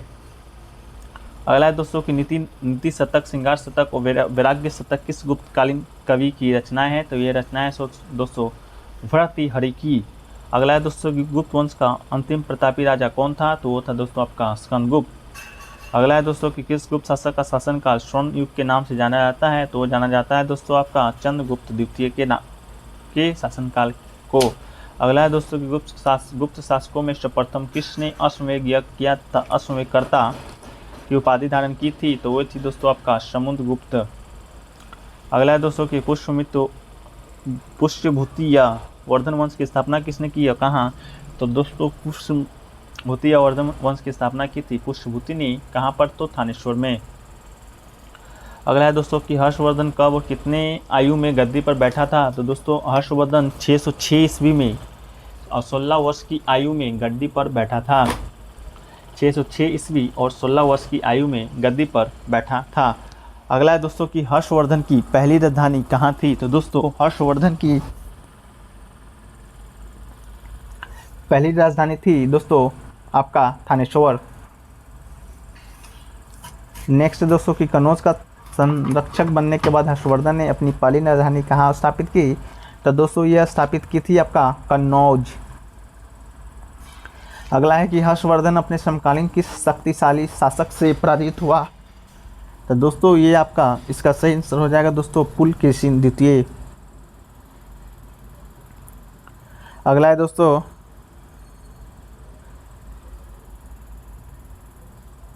कि हर्षवर्धन के शासनकाल में भारत आने वाले चीनी यात्री कौन थे? तो दोस्तों हर्षवर्धन के शासनकाल में भारत आने वाले चीनी यात्री थे हुएन सांग। अगला है दोस्तों कि हर्ष संवत का प्रारंभ हुआ? तो दोस्तों यह आपका प्रारंभ हुआ था 606 ईस्वी में। अगला है कि हर्षवर्धन प्रारंभ में किस धर्म का उपासक था? तो दोस्तों यह था आपका शैव धर्म का। अगला है दोस्तों कि हर्षवर्धन ने कब और कहाँ प्रथम धर्म सभा का आयोजन किया था? तो दोस्तों ये क्या था फरवरी 643 ईस्वी में। कहाँ पर? तो कन्नौज में। अगला है दोस्तों कि हर्षवर्धन के शासनकाल में भारत आने वाले चीनी यात्री हुएनसांग ने धर्म का अध्ययन कहाँ किया था, तो ये किया था दोस्तों आपका नालंदा विश्वविद्यालय में। अगला है दोस्तों कि वातापी के चालुक्य वंश के संस्थापक कौन थे, तो ये थे आपका दोस्तों जय सिंह। अगला है दोस्तों कि वातापी के चालुक्य वंश की राजधानी कहाँ थी, तो ये थी आपका दोस्तों वातापी। और वातापी वर्तमान में भारत के किस राज्य या जिले में पड़ता है, तो दोस्तों बीजापुर में जिले में पड़ता है और कर्नाटक राज्य में पड़ता है। अगला है कि जयसिंह के बाद वातापी के चालुक्य वंश के सबसे महत्वपूर्ण शासक हुआ, तो ये हुआ आपका दोस्तों पुलकेशिन द्वितीय। अगला है कि वातापी के चालुक्य वंश का अंतिम शासक कौन था, तो दोस्तों यह था आपका कीर्तिवर्मन द्वितीय। अगला है दोस्तों कि वातापी के किस चालुक्य शासक को दक्षिणापथेश्वर कहा गया है, तो ये दोस्तों कहा गया है पुलकेशिन द्वितीय को। अगला है कि वेगिंग के चालुक्य वंश की स्थापना किसने कब वातापी के किस चालुक्य शासक के शासनकाल में की थी, तो ये दोस्तों की थी विष्णुवर्धन 615 ईस्वी पुलकेशिन द्वितीय।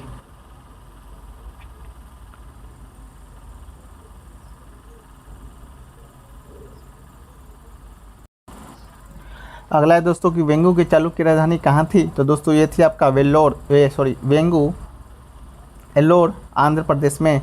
अगला है दोस्तों कि वेंगी के चालुक्य वंश का प्रथम स्वतंत्र शासक कौन था, तो ये दोस्तों आपका विष्णुवर्धन प्रथम। अगला है दोस्तों कि उत्तरकालीन पल्लव वंश का संस्थापक किसे माना जाता है, जिसके समय में पल्लव इतिहास का नया अध्याय प्रारंभ हुआ, तो ये था दोस्तों आपका सिंह विष्णु। अगला है दोस्तों कि पल्लव शासक सिंह विष्णु का किस धर्म का अनुयायी था, तो वो था आपका वैष्णव धर्म का। अगला है कि काशी के पल्लव नरेश किस धर्म का अनुयायी था, तो ये भी था आपका दोस्तों वैष्णव धर्म का। अगला है कि स्वर्ण मंदिर का निर्माण किसने करवाया था, तो दोस्तों स्वर्ण मंदिर का निर्माण किस पल्लव शासक ने करवाया था, तो वो करवाया था आपका नरसिंह वर्मन द्वितीय ने। अगला है दोस्तों कि काशी के मुक्तेश्वर मंदिर का निर्माण किस पल्लव शासक ने कराया था, तो ये कराया था आपका दोस्तों नंदी वर्मन द्वितीय। अगला है दोस्तों कि पल्लवों ने मुख्य रूप से किस भाषा के क्षेत्र को प्रोत्साहन दिया था, तो दोस्तों पल्लव ने मुख्य रूप से संस्कृत भाषा के साहित्य को प्रोत्साहन दिया था। अगला है कि महेंद्र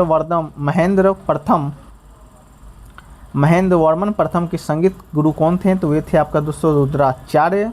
राष्ट्रकूट की राजधानी, तो राष्ट्रकूट की राजधानी तो दोस्तों मान्यखेत महाराष्ट्र है। अगला है कि राष्ट्रकूट वंश की स्थापना किसने तथा किससे परास्त कर दी थी, तो ये था दोस्तों राष्ट्रकूट वंश की स्थापना की थी दंतीवर्ग ने, और कीर्तिवर्मन द्वितीय जो वातापी शासक था उसे परास्त करके किया था। अगला है कि राष्ट्रकूटों की धार्मिक सहिष्णुता का प्रतीक है, तो कौन है, तो दोस्तों वो है आपका एलोरा का गुफा मंदिर। अगला है कि एलोरा के कुल 34 गुफाओं का संबंध किन धर्मों से है, तो ये है आपका दोस्तों हिंदू, बौद्ध और जैन। अगला है दोस्तों कि एलोरा के 34 गुफाओं में अधिकांश का संबंध किस धर्म से है, तो ये दोस्तों आपका हिंदू धर्म से। अगला है दोस्तों कि एलोरा में स्थित राष्ट्रकूटकालीन मंदिर जो 2 मंजिला ब्राह्मण मंदिर का एकमात्र उदाहरण है, वो है दोस्तों आपका दशावतार मंदिर। अगला है दोस्तों कि एलोरा के दशावतार मंदिर तथा रावण का खाई मंदिर का निर्माण किसने करवाया था, तो ये करवाया था दोस्तों आपका दंती दुर्ग ने। अगला है दोस्तों कि राष्ट्रकूट वंश का सबसे शक्तिशाली शासक जिसका शासनकाल राष्ट्रकूट शक्ति का चरमोत्कर्ष माना जाता है, वो था आपका दोस्तों कोविंद तृतीय। अगला है कि राष्ट्रकूट वंश का अंतिम शासक कौन है, तो वो है दोस्तों कर्क द्वितीय।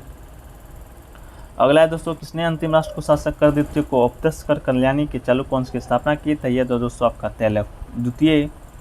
अगला है दोस्तों कल्याणी वर्तमान में कहाँ स्थित है, तो वह है दोस्तों आपका विदर कर्नाटक में। अगला है दोस्तों कल्याणी के चालुक्य वंश का सर्वाधिक प्रसिद्ध राजा कौन है, तो यह दोस्तों आपका विक्रमादित्य षष्ठ। अगला है दोस्तों कि विक्रमाकांड देवचरित विक्रमादित्य षष्ठ का जीवन चरित्र है कि रचयिता कौन है, तो इसके रचयिता है दोस्तों विल्हन। अगला है कि किस विद्वान ने याज्ञवल्क्य स्मृति पर मिताक्षरा जो कि एक हिंदू परिवार संहिता के नाम से टीका लिखी थी, ये था दोस्तों आपका विज्ञानेश्वर।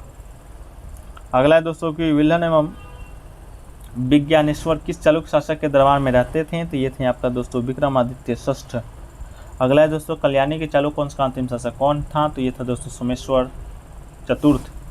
अगला है दोस्तों तंजौर को जीतने के उपलक्ष्य में विद्यालय में कौन सी उपाधि धारण की थी, तो वो उपाधि थी दोस्तों नर केसरी।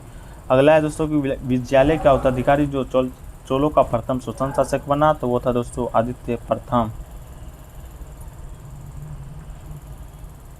अगला है दोस्तों कि राजेंद्र प्रथम किसका उपासक था, तो ये था दोस्तों आपका शिव का।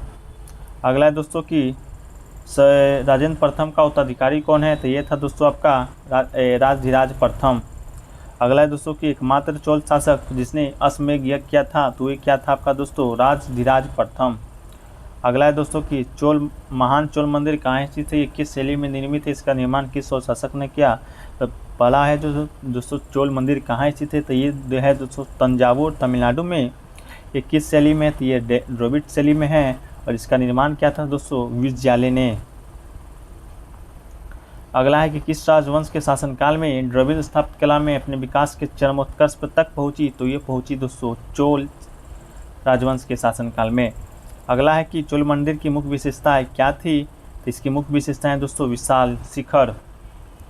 अगला है दोस्तों कि चोलकालीन मंदिर के शिखर किस आकार के होते हैं, तो ये होते हैं दोस्तों पिरामिड।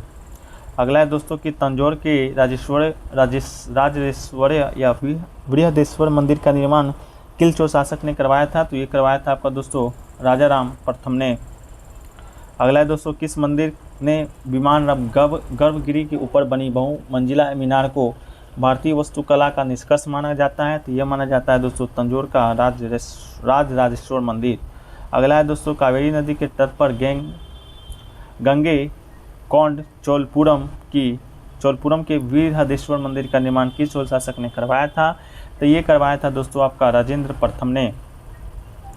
अगला है दोस्तों चोलकालीन विश्व प्रसिद्ध कांसे की बनी नटराज की मूर्ति किस मंदिर में स्थित है, इसका निर्माण किस चोल शासक ने करवाया था। तो पहली बात दोस्तों ये स्थित है आपका चिदम्बरम मंदिर जो कि तमिलनाडु में है, और इसका निर्माण कराया था दोस्तों परांतक प्रथम ने। अगला है दोस्तों कि हर्षवर्धन की मृत्यु के उपरांत जिन राजपूत राजवंश का उदय हुआ उसमें सर्वाधिक राजवंश कौन थे, तो वो थे आपका दोस्तों गुर्जर प्रतिहार। अगला है दोस्तों कि गुर्जर प्रतिहार वंश का सबसे महान व प्रतापी शासक कौन है, तो वह है आपका दोस्तों मिहिर भोज।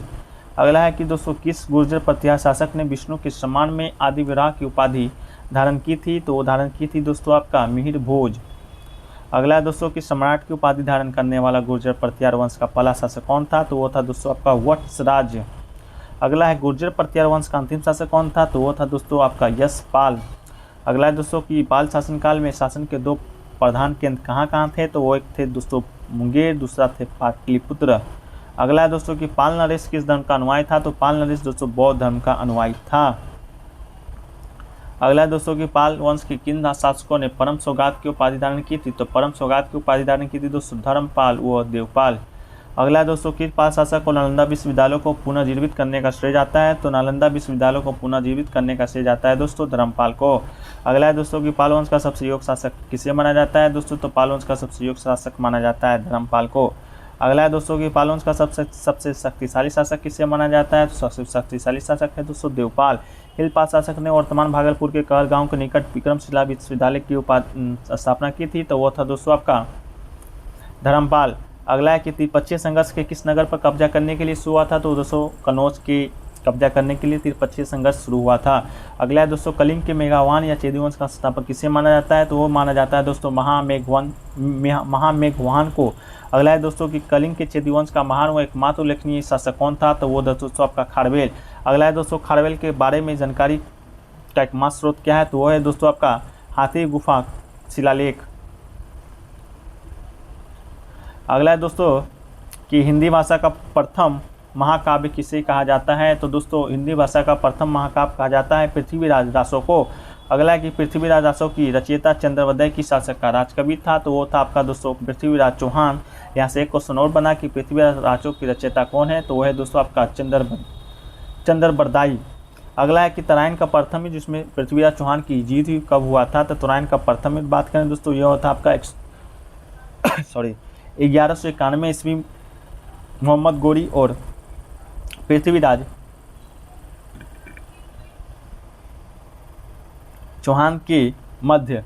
वही बात करें दोस्तों तराइन के द्वितीय युद्ध कब हुआ, तराइन का द्वितीय युद्ध हुआ था दोस्तों 1 साल बाद 1192 ईस्वी में। किस युद्ध के बाद उत्तर भारत में पहली बार मुस्लिम राज की स्थापना हुई, तो दोस्तों तराइन का द्वितीय युद्ध जो कि 1192 ईस्वी में हुआ था। 1192 में तराइन के द्वितीय युद्ध किसके हाथ पराजित हुआ, तो दोस्तों मोहम्मद गोरी के साथ पराजित हुआ था। पहला युद्ध में पृथ्वीराज चौहान जीता था मोहम्मद गोरी को पराजित कर, वही दूसरा युद्ध में मोहम्मद गोरी जीता पृथ्वीराज चौहान को पराजित करके। अगला है कि चंदेल वंश के प्रथम स्वतंत्र शासक खजुराहो अभिलेख में, जिसे कुरु प्रदेश के लिए झंझावत गुर्जरों के लिए अग्नि सम्मान कहा गया है, वह है दोस्तों आपका यशोवर्मन। अगला है चंदेल शासकों की सैनिक की राजधानी कहाँ थी, तो सैनिक की राजधानी थी दोस्तों कलिंजर। अगला है कि खजुराहो के अधिकांश मंदिरों में निर्माण किस चंदेल शासक द्वारा करवाया गया था, तो वो था दोस्तों आपका धंग देव। अगला है कि सेन वंश का प्रथम स्वतंत्र शासक कौन है, तो सेन वंश का प्रथम स्वतंत्र शासक है दोस्तों आपका विजय सेन। अगला है किस सेन शासक ने अपने नाम पर एक संवत चलाया, तो दोस्तों लक्ष्मण सेन ने अपने नाम पर एक संवत चलाया था। अगला है कि बंगाल का अंतिम स्वतंत्र शासक किसे कहा जाता है, तो बंगाल का अंतिम स्वतंत्र शासक दोस्तों आपका लक्ष्मण सेन को कहा जाता है। अगला है श्रृंगार रस प्रधान ग्रंथ गीत गोविंद की रचना किसने की थी दोस्तों, तो गीत गोविंद की रचना आपके की थी जयदेव ने। अगला है दोस्तों कि आर्य सप्तशती की रचना किसने की, तो दोस्तों आर्य सप्तशती की रचना की थी आपका गोवर्धन ने। अगला है कि जयदेव धोई गोवर्धन व हल्लायुद्ध किस शासक के दरबार में रहते हैं, तो वो दोस्तों रहते हैं आपका लक्ष्मण सेन के दरबार में। अगला है कि आप पर्वत राजस्थान और दिलवारा का जैन मंदिर किसने बनवाया था दोस्तों, वो बनवाया था आपका बिमल शाह। अगला है कि किस सोलंकी शासक ने राजस्थान के माउंट आबू पर्वत पर एक मंडप बनाकर 7 पूर्वजों की गजारोही मूर्ति स्थापित की थी, तो वो था आपका दोस्तों जय सिंह सिद्धराज्य। अगला है दोस्तों कि सोलंकी वंश का सबसे योग प्रतापी शासक कौन है, तो वह है आपका दोस्तों जय सिंह सिद्धराज्य।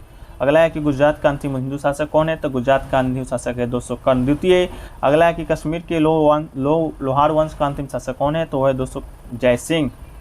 अगला है कि उड़ीसा के किस शासक ने पुरी में समुद्र तट पर कोणार्क में सूर्य मंदिर का निर्माण करवाया था, तो वो था आपका दोस्तों नरसिंह प्रथम। अगला है दोस्तों कि होयसल वंश का वास्तविक संस्थापक और पहला स्वतंत्र शासक कौन था, तो वो था दोस्तों आपका विष्णुवर्धन। अगला है दोस्तों कि कौन होयसल शासक महान विद्या प्रेमी तथा कला संरक्षक था, तो वो था आपका दोस्तों नरसिंह द्वितीय। अगला है कि किस होयसल शासक ने सर्वप्रथम होयसल राज्य की राजधानी द्वार समुद्रम में स्थानांतरित की थी, तो वो था आपका दोस्तों विष्णुवर्धन। अगला है दोस्तों कि सिसोदिया वंश का सबसे प्रतापी राजा कौन था, तो वो था आपका दोस्तों महाराणा प्रताप। अगला है दोस्तों कि महाराणा प्रताप किस ईस्वी में तथा कहाँ पर युद्ध में पराजित हुआ था, तो दोस्तों वो हुआ था 1576 ईस्वी में हल्दी घाटी युद्ध में पराजित हुआ था।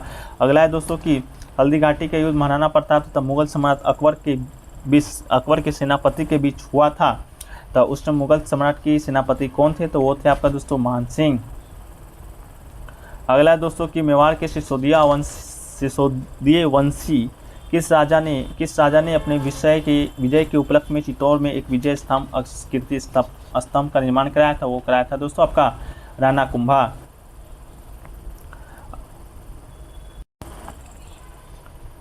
अगला दोस्तों कि सर्वप्रथम इंडिया शब्द का प्रयोग किस भाषा में किया था, तो दोस्तों इसका जो सही आंसर हो जाएगा वो हो जाएगा आप दोस्त यूनानी।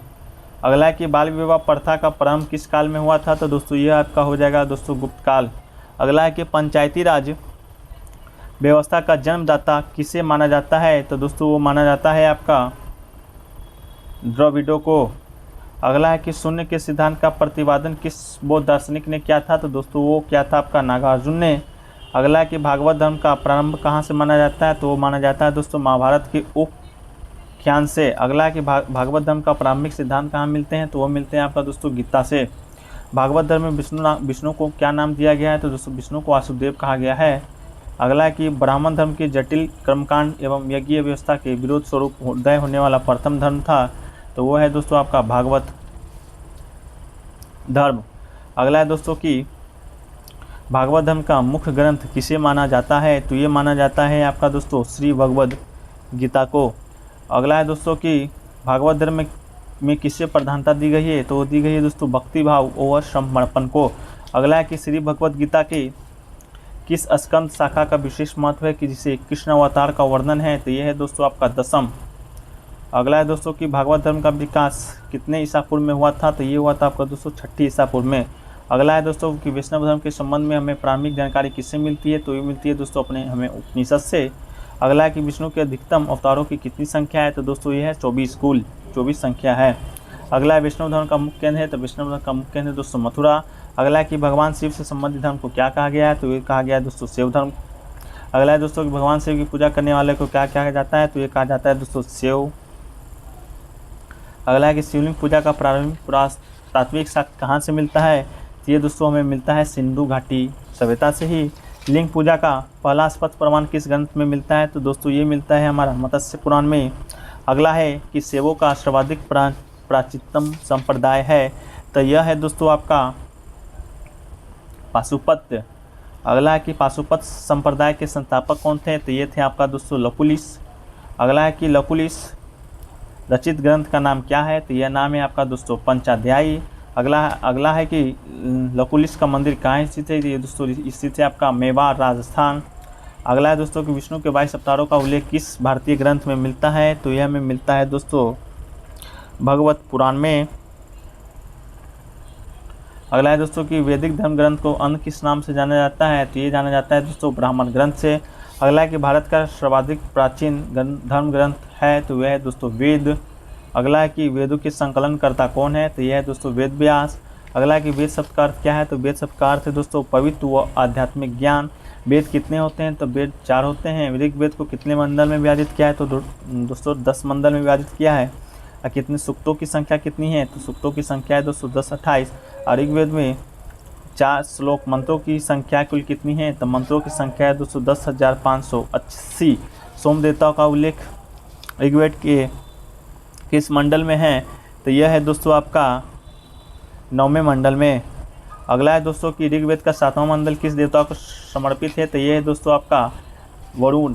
अगला है दोस्तों कि आर्यों द्वारा वेदों को क्या कहा गया है, तो यह कहा गया है दोस्तों आपका अपौरुषेय। अगला है दोस्तों कि सामवेद में कुल कितने मंत्र हैं, तो दोस्तों सामवेद में कुल 1875 मंत्र हैं। अगला है दोस्तों कि सामवेद के अधिकांश मंत्र 75 के अतिरिक्त कहाँ से लिए गए हैं, तो ये लिए गए हैं दोस्तों आपका ऋग्वेद के से लिए गए हैं। अगला है कि यजुर्वेद में मुख्य रूप से किसका वर्णन है, तो ये दोस्तों आपका मुख्य रूप से वर्णन है आपका यज्ञ और विधि का। अगला है कि यजुर्वेद के 2 मुख्य भाग कौन है, तो यह है आपका दोस्तों शुक्ल और कृष्ण यजुर्वेद। अगला है अर्थवेद में क्रम से कितने मंडल व सूक्त हैं, तो दोस्तों अर्थवेद में कुल 20,730 मंडल और सूक्त हैं। आयुर्वेद में ऋचाओं की संख्या कितनी है, तो आयुर्वेद में ऋचाओं की संख्या है दोस्तों 5,987। अगला है कि अर्थवेद में सर्वाधिक उल्लेखित विषय क्या है, तो वह है दोस्तों आयु विज्ञान। उपनिषद किस रूप में लिखे गए हैं, तो दोस्तों उपनिषद लिखे गए हैं गद्य और पद्य दोनों में। अगला है कि उपनिषद को अन्य किस नाम से जाना जाता है, तो दोस्तों उपनिषद को ब्रह्म विद्या व वेदांत के नाम से जाना जाता है। अगला है कि भारत का प्रसिद्ध राष्ट्रीय वाक्य सत्यमेव जयते कहाँ से लिया गया है, तो दोस्तों यह लिया गया है आपका मुंडको उपनिषद से। अगला है दोस्तों कि प्राचीन आख्यान से युक्त ग्रंथ को क्या कहलाते हैं, तो ये आपका कहलाते हैं दोस्तों पुराण।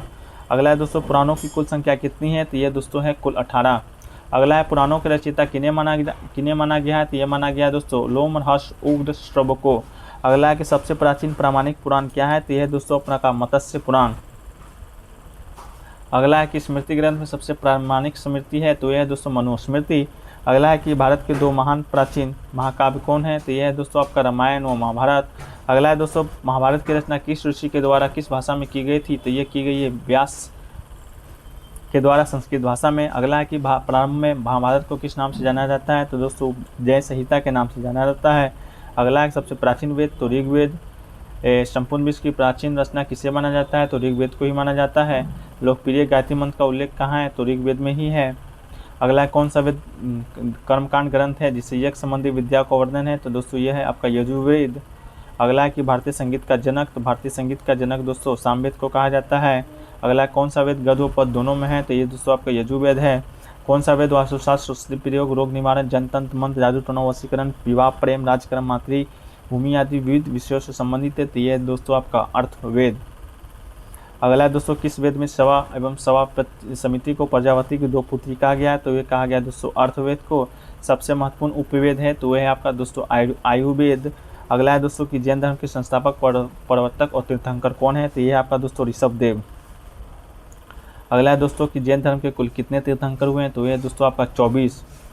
अगला है दोस्तों कि ऋषभदेव का जन्म कहाँ हुआ, तो ये हुआ आपका दोस्तों अयोध्या। ऋषभदेव का मृत्यु कहाँ हुई, तो ये दोस्तों आपका हुआ कैलाश पर्वत।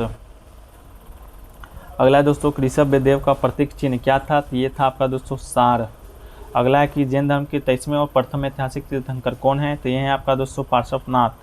अगला है दोस्तों कि पार्श्वनाथ किस इक्ष्वाकु वंशीय काशी नरेश के पुत्र थे, तो ये थे दोस्तों आपका अश्वसेन। अगला है दोस्तों कि पार्श्वनाथ के माता का क्या नाम है, तो ये है आपका दोस्तों वामा। अगला है पार्श्वनाथ की प्रथम अनुयायी कौन थे, तो वे थे दोस्तों वामा व प्रभापति। अगला है पार्श्वनाथ के अनुयायी को क्या कहा गया है, तो दोस्तों पार्श्वनाथ के अनुयायी को निग्रंथ कहा गया है। अगला है कि पार्श्वनाथ के विष्णु संघ की अध्यक्षता कौन थी, तो दोस्तों विष्णु संघ की अध्यक्षता थी पुष्प चूला। अगला है दोस्तों कि पार्श्वनाथ ने कितने महाव्रतों को प्रतिपादन किया था, तो दोस्तों ये कुल 4 महाव्रतों को प्रतिपादन किया था, अहिंसा, सत्य, अपरिग्रह और आस्तेय। अगला है दोस्तों कि पार्श्वनाथ का प्रतीक चिन्ह क्या है, तो इसका प्रतीक चिन्ह है दोस्तों सर्प। अगला है कि महावीर का जन्म कितने ईसा पूर्व तक कहाँ हुआ, तो ये दोस्तों महावीर का जन्म 540 ईसा पूर्व कुंडग्राम वैशाली में हुआ था। अगला है दोस्तों महावीर के माता का नाम, तो महावीर के माता का नाम है त्रिशला। अगला है दोस्तों कि महावीर की माता त्रिशला लिच्छवी की बहन थी चेटक। अगला है दोस्तों महावीर के पिता के नाम क्या है थे, तो महावीर के पिता का नाम सिद्धार्थ था। महावीर का पिता सिद्धार्थ किस वर्ण के थे, तो ये दोस्तों क्षत्रिय वर्ण के थे। किस कुल के थे, तो दोस्तों ये थे ज्ञात्रक कुल। अगला है दोस्तों महावीर के बचपन का नाम, तो महावीर के बचपन का नाम दोस्तों वर्धमान। अगला है दोस्तों महावीर की पत्नी का नाम, तो यशोदा। पुत्री का नाम दोस्तों तो अनुजा प्रियदर्शनी।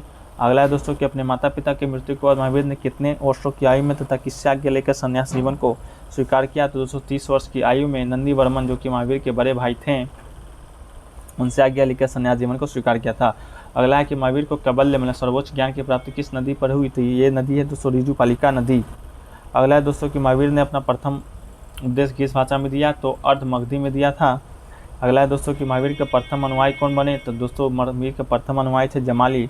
अगला है दोस्तों कि महावीर के प्रथम महिला अनुयायी कौन बनी, तो ये दोस्तों है चंपा। अगला है दोस्तों कि महावीर के प्रथम कितने वर्ष पूर्व कितने वर्ष की आयु में हुई, तो महावीर की मृत्यु दोस्तों 468 ईसा पूर्व 72 वर्ष की आयु पावा में हुआ था। अगला है दोस्तों कि प्रथम जन संगीत सभा कितने वर्ष पूर्व में तथा कहाँ हुई, तो ये दोस्तों 322 ईसा पूर्व में पाटलिपुत्रा में हुआ था। दूसरा हुआ था दोस्तों आपका वल्लभी गुजरात।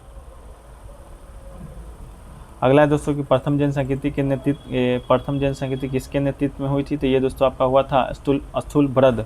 अगला है दोस्तों की द्वितीय जन संगीति कब और कहाँ हुई थी, द्वितीय जन संगीति 512 ईस्वी में वल्लभी गुजरात में हुआ था। अगला है दोस्तों की द्वितीय जन संगीति का नेतृत्व किसने किया, तो ये किया था दोस्तों देवाधिनी गनी ने। अगला है दोस्तों की द्वितीय तीर्थंकर आदिनाथ का प्रतीक चिन्ह क्या है, तो ये दोस्तों है आपका हाथी। अगला है दोस्तों की 22वें तीर्थंकर नेमिनाथ का प्रतीक चिन्ह क्या है, तो ये दोस्तों है आपका शंख। अगला है कि किस जैन तीर्थंकर ने जैन धर्म में स्त्रियों को प्रवेश दिया था, तो ये था आपका दोस्तों पार्श्वनाथ। अगला है कि जैन धर्म का वास्तविक संस्थापक किसे माना जाता है, तो वास्तविक संस्थापक माना जाता है दोस्तों महावीर को। अगला है कि बौद्ध धर्म का संस्थापक कौन है, तो वह है दोस्तों गौतम बुद्ध। गौतम बुद्ध का जन्म कब हुआ, तो 563 ईसा पूर्व में। किस स्थान पर हुआ था, तो लुम्बिनी में। पिता का क्या नाम है, तो सुधोधन। किस गण के मुखिया थे, तो दोस्तों शाक्य कुल के मुखिया थे। माता का क्या नाम है, माता का नाम था दोस्तों माया देवी। इनके माता माया देवी किस वंश की थी, तो ये दोस्तों कोलिय वंश की। गौतम बुद्ध के कितने दिन उनकी माता की मृत्यु हो गई थी, दोस्तों उनके माता की मृत्यु 7वें दिन, गौतम बुद्ध के जन्म के 7वें दिन ही हो गई थी। माता की मृत्यु के बाद गौतम बुद्ध का लालन पालन किसने किया था, दोस्तों उनकी मौसी प्रजापति गौतमी ने किया था। गौतम बुद्ध के बचपन का नाम क्या है दोस्तों, वो था आपका सिद्धार्थ। अगला है गौतम बुद्ध का विवाह कितने वर्ष की अवस्था में किसके साथ हुआ, 16 वर्ष की अवस्था में दोस्तों यशोधरा के साथ हुआ था। गौतम बुद्ध था वह यशोधरा से उत्पन्न पुत्र का नाम क्या था, तो वो दोस्तों राहुल था। अगला दोस्तों कि सिद्धार्थ के गृह त्याग को बौद्ध धर्म में मतालंबी क्या कहते हैं, तो ये दोस्तों इसको कहते हैं महाभिनिष्क्रमण। अगला है दोस्तों गृह त्याग के बाद सर्वप्रथम किस धर्म विद्वान के पास गए हैं, तो ये दोस्तों गए थे अपने अलार कलाम के पास। अगला है दोस्तों कि गौतम बुद्ध ने अलार कलाम के किस विषय की शिक्षा ग्रहण की, तो ये दोस्तों सांख्य दर्शन की शिक्षा ग्रहण की थी। सिद्धार्थ के प्रथम गुरु कौन थे, दोस्तों अलार कलाम थे। राजगीर से सिद्धार्थ कहाँ गए, तो दोस्तों उरुवेला गए थे। उरुवेला के किस वृक्ष के नीचे गौतम बुद्ध समाधि पर बैठ के, वृक्ष किस नदी के किनारे हैं, तो दोस्तों पीपल वृक्ष के नीचे बैठे थे और निरंजना नदी के किनारे है। अगला है ज्ञान प्राप्ति के बाद बुद्ध को किस नाम से जाना जाने लगा, जिस स्थान पर उन्हें ज्ञान की प्राप्ति हुई उस स्थान क्या, तो ज्ञान प्राप्ति के बाद बुद्ध को बुद्ध को बुद्ध ही सिद्धार्थ को बुद्ध के नाम से जाने जाने लगा और ज्ञान की प्राप्ति बोध गया में हुआ था। अगला ज्ञान प्राप्ति के बाद बुद्ध ने अपना प्रथम उपदेश कहाँ दिया और किन्हें दिया? तो प्रथम उपदेश दिया था दोस्तों सारनाथ में 5 ब्राह्मणों सन्यासी को। अगला है कि बुद्ध के प्रथम उपदेश को बौद्ध धर्म ग्रंथ में किस नाम से जाना जाता है? तो दोस्तों ये जाना जाता है आपका धम्म चक्र परिवर्तन।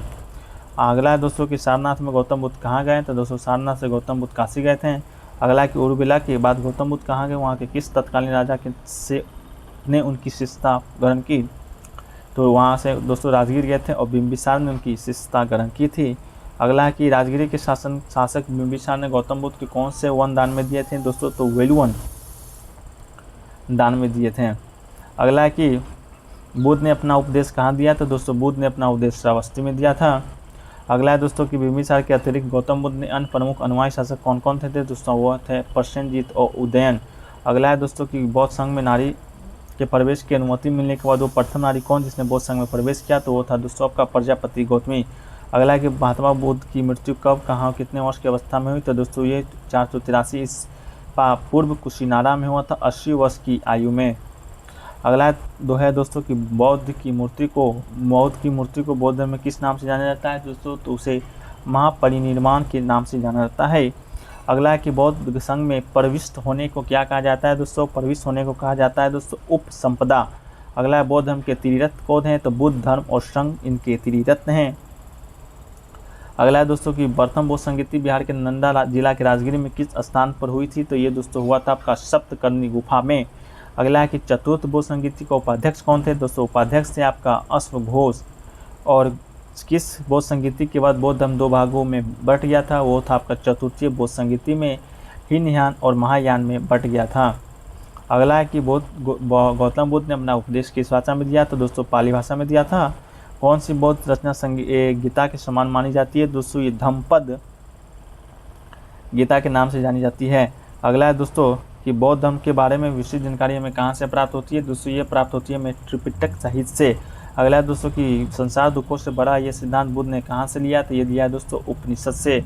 अगला है दोस्तों कि बौद्ध धर्म ग्रंथ पिटकों की रचना किस भाषा में की गई थी? तो ये दोस्तों पाली में की गई है। अगला है कि गौतम बुद्ध द्वारा विष्णु संघ की स्थापना कहाँ की गई थी? तो ये दोस्तों की गई है वैशाली में।